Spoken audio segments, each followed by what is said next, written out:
Homabay TV is ensuring that your view as a Homabay County member, as a Luo nation, is heard. And today we are privileged to have somebody who is very special. Iriyo nadima. Ariyo mabe.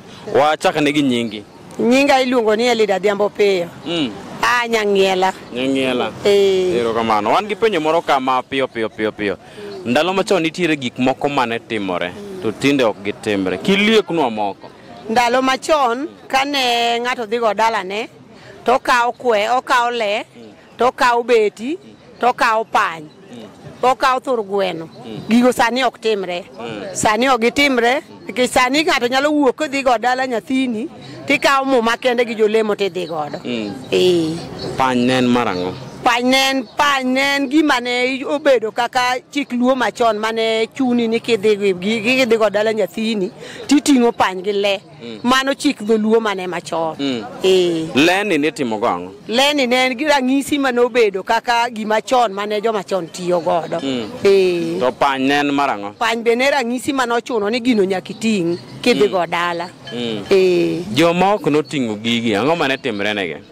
Joma ne ok oting'o gigi, gima ne timore negi ne onge, to ne en chik joma chon. Ne en chik joma chon. Koro emomiyo chike machon orumo gi sani tinde ji nie lwet Jehova Nyasaye ma ng'ato kadhi go dala. To kosegolo pasta to muma moting'o to Luo dhi go dala. Ne nitie moro kae e wach tero. Inyalo wacho ang'o?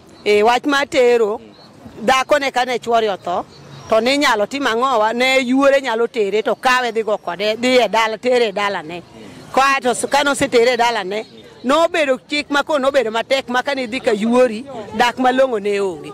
Koro ka koro gik ne sani ok nyal timore, in idhi me dala ni, idhi kama yuori materi oteri me dala ni ka, ok okal kodi dala ni kodhi kama chielo. To ndalo ma king'iyo masani gi machono, ere mane bet ber? Masani ber nikech ok iwuogi dhi ng'ato goli e dala nikech samoro nyalo goli to nyithindi mane inyuolo ka. Dhi thote to in iwuon koro idong' gi lweti. Koro emomiyo ok inyal wuok e dala ni kidhi e dala ng'ama chielo. Ka watieko, inyalo nyiso oganda Luo nang'o? Anyalo nyiso oganda Luo ni gima ber mowinjo ng'ato bed godo sani. Bed e dala ni, tima timbe ni e dala ni ka, to kik ng'ato wuondi dhi e dala ng'ama chielo. Bed e dala ni. Kata mago dala, kik ng'ato wuondi ni ting'o gik ma chik machon, ni dhi go de dala, ni dhi golo ni nyathi dala. Gaga gi mumbi cha, gi jolembi gi emidhi go dala. Emidhi go dala njo.